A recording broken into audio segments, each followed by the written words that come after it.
Bismillah, alhamdulillah, and welcome to this episode of Beauties of Islam. I'm Yusuf Estes, and for the next few minutes I'd like to talk to you about one of the biggest of the beauties of Islam that has struck me as being probably the best of answers to the human being.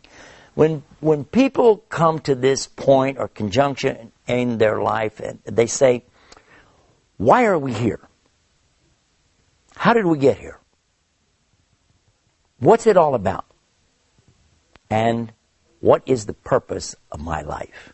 And that's what we want to talk about on this episode of the Beauties of Islam. What is the purpose behind everything? First and foremost is to establish that there is a God. Now, we have done a number of programs about that to prove, even scientifically, beyond any shadow of a doubt, Allah exists. There have been scientists who have also come to this same conclusion. But then there are always going to be those who will say that, yes, but according to my logic, I don't understand. I don't see how you can believe in a God. According to my logic. In our other programs, we've discussed this too. But human logic only goes so far. According to the human logic, just 500 years ago, most of Europe was convinced the earth was flat. They didn't know that the Quran had already said it was round 1400 years ago. But what about 2,000 years ago? What did the people think about the earth? Human logic, you look straight out and the earth looks flat. You don't really see the curve, do you? No, you don't. So how far can you go with human logic? And stop and think about this. According to our logic, if we had to use just this and not know some of the scientific discoveries, there are a lot of things that, well, just wouldn't work. I remember, for instance, when I was going to school many years ago, they told us according to the aerodynamics of the bee. Now we're talking about a honeybee, zzz, little bee, right? Nahl, they call him in Arabic.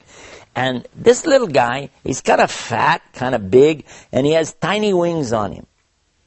And they said, according to their logic, according to the aerodynamics that they understood of flight, the bee can't fly. I said, the bee can't fly. I was a little boy. I was thinking, the bee can't fly according to your books, according to your teaching, according to your aerodynamic design. A bee can't fly. I said, it's a good thing the bee can't read, because if he read the book and found out he couldn't fly, he'd have to walk to all of the flowers. Human logic? Human logic is nothing more than a reflection of the current mode of thought of the day. People at the time of Plato and Socrates and the great thinkers of old also thought that they knew everything there was to know about everything. But if you want to insist on human logic, I will allow that in our conversation simply because it's logical. And at the same time, I'm going to ask you a question.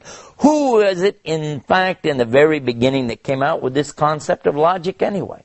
Human logic, the brain, the way we rationalize things, the way we understand things came about from who? The very people I just mentioned. Socrates, Plato, those thinkers. And guess what? You want to accept that? Do you accept it? Yes, they came out. They were the great thinkers. They were the great theologians. Good. Did you know that each and every one of them came to the conclusion there is God? So you want to talk about that? Well, they said it. The people that you're thinking are so great, so brainy, so brilliant, according to their rules of testable evidence, God exists. Now what are you going to say now? So it wouldn't be logical now for you to deny that, would it? If you're going to say I use logic, well, logic says God exists. Now what are you going to say? I recall that there was an incident of a professor who insisted to his students, there's no God. He kept saying, there's no God, there's no God. And when they said, why? Because most of them, they believed. Some were Jewish, some were Christian, some were Muslims. He said, if I don't see it, if I don't hear it, if I can't feel it, if I can't taste it, if I can't smell it, it doesn't exist. And if it doesn't exist, I don't believe in it. It's as simple as that. One of the students tried to argue with him about it. He was saying, well, God is something beyond that. You have to have faith. You have to believe. And he said, why? Why should I believe? How? The boy said, well, I don't know, but we just have to believe. He said, sit down. Another boy stood up and he said, listen, as Muslims, we believe, but we have proof at the same time. He said, proof? What proof do you have? He said, by knowing what God has done and what He's doing, we know He exists. He said, what? What are you talking about? He said, sir, can you see electricity? Well, no, but it still exists. Ah, true. Sir, he said, are you able to hear everything? He said, yes. He said, wait a minute. Aren't there sounds that some animals hear that we can't hear? Well, yes. Okay. Now there's two things. One, you can't see. One, you can't hear. But you still believe in it, don't you?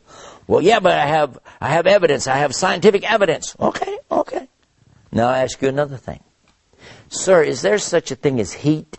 He said, of course. Everybody knows there's heat. And we measure it as BTUs, British Thermal Units. He said, sir, is there such a thing as cold? He said, yes, there's such a thing as cold. He said, sir, there's not such a thing as cold. There is no cold. What? What are you talking about? I'm sure you'd like to know the answer to that too. So when we come back from the break, let's find out what the student meant when he said there's no such thing as cold, and then find out how that relates to the rationale of the human and how we can prove there's God. Right here on Beauties of Islam. Sit tight. We'll be right back. Islam is keeping up the pace. Islam is for every race. Bismillahir Rahmanir Rahim. ذلك الكتاب لا ريب فيه هدى للمتقين. وكذلك أوحينا إليك روحا من أمرنا ما كنت تدري ما الكتاب ولا الإيمان ولكن جعلناه نورا نهدي به من نشاء من عبادنا وإنك لتهدي إلى صراط مستقيم صراط الله الذي له ما في السماوات وما في الأرض ألا إلى الله تصير الأمور. And thus we have revealed to you an inspiration of our command. You did not know what is the book or what is faith, but we have made it a light by which we guide whom we will of our servants. And indeed, O Muhammad, you guide to a straight path. The path of Allah, to whom belongs whatever is in the heavens and whatever is on the earth.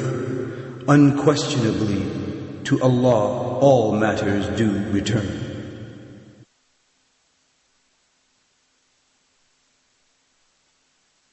Islam is keeping up the pace. Islam is for every race. Bismillah, alhamdulillah, we're back and you're watching the Beauties of Islam. When we went to the break, I was telling you a story about a professor and some of his students. The students are believers, Christians, Jews, and Muslims, but the professor is an atheist. He doesn't believe anything, and he keeps talking about his rational mind, his logic, his common sense, and he's insisting that there's no God based on all of this.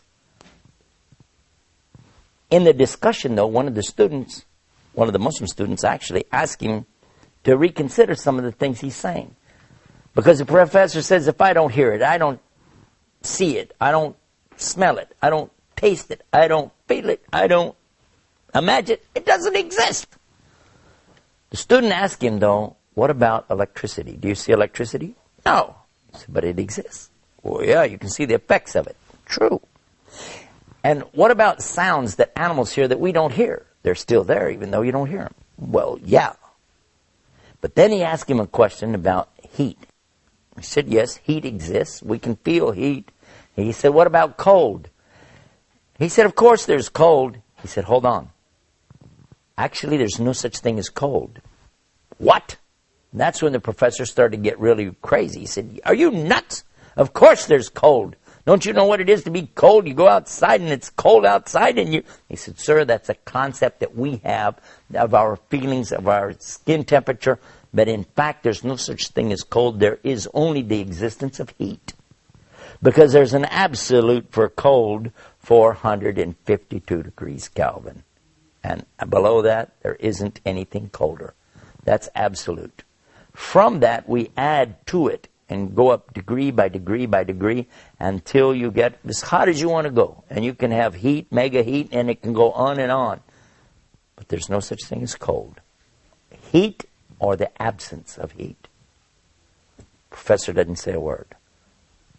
When the student said, sir, is there such a thing as light? He said, are you crazy? Of course there's light. Look around you. How do you see me right now if you don't know about light? He said, you're right, sir. There is light.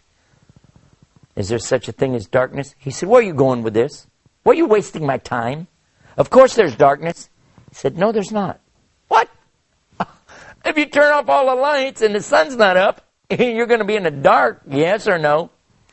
Sir, there actually is no such thing as darkness. There is light. But when there is no light, we call it darkness.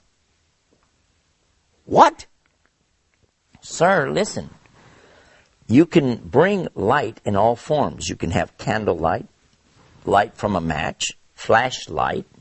You can have megawatts of light, big lights of all kinds. But when you have no light at all, you call it darkness, but in reality, it's still nothing more than what? Absence of light. The professor says, yes, but still I don't see your point. He said, okay, listen. You're saying because you don't see something, you don't hear it, you don't smell it, you don't taste it, you don't feel it, you don't imagine it, it doesn't exist. He said, that's right, and that's what I believe, and now I'm always going to believe that. I said, okay. Sir, has anybody ever seen your brain? Heard your brain? Smelled your brain? Tasted your brain? Or felt your brain? No, of course not. He said, then, sir, according to your own rules of testable evidence, you don't have a brain. And this is what happens, you see, when a human being tries to take their logic too far. Because, in fact, it's only Allah who has all knowledge. And Allah gives us from that knowledge, and He takes away from that knowledge. When you're born, you start out zero, and Allah begins to give you knowledge. And if you thought that you're the product of generations upon generations of people learning by trial and error, that's totally and completely incorrect. That would be like thinking that we have to reinvent the wheel every generation. We do learn from past mistakes. We do learn what's in front of us to take advantage of it. But just as we would not accept that you have to reinvent the wheel in every generation, you also don't have to reinvent thinking. There's so much more about this subject. We've got a website all about this. And on the website, you can watch scientists, 9 different scientists who were exposed to the teachings of Islam. They understood the Quran and then applied these teachings to their own particular disciplines of science. And they each one concluded, just as the great philosophers of logic did centuries ago, there must be a God. And you can see those videos on our website at beautiesofislam.com. Until next time, peace. Peace be upon you. Assalamu alaikum. Islam is peace.